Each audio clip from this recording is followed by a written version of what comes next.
We are at the Geeta Colony cremation ground in East Delhi. This is the largest cremation ground. The Nigam Bodh Ghat, as we know, has been shut down, completely inundated in water. But at the Geeta Colony cremation ground, bodies are being brought in, as you can see in these pictures. But there is no place to, in fact, ensure that these bodies are lit on the cremation ground per se. Because look at the water that has filled up the cremation ground. And there is no place really for the bodies, for the funeral pyre really to be lit. It's completely inundated in water. This is in fact the cremation ground where the bodies are brought in and the funeral pyres are lit, but there is no place.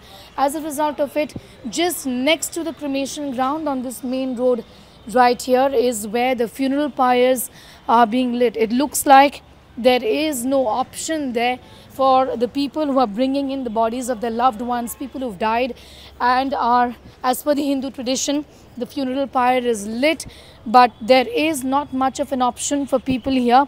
The wood here also is completely soaked in water, so it had to be brought out of the warehouse, as you can see.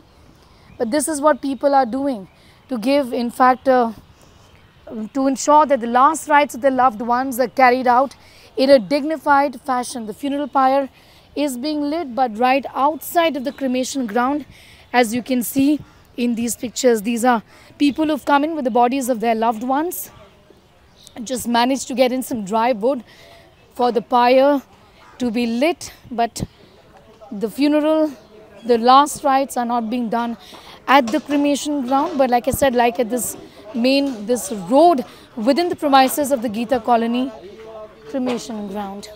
With video journalist Sanjay, Sneha Mordani from the Geeta Colony cremation ground in the national capital for India Today.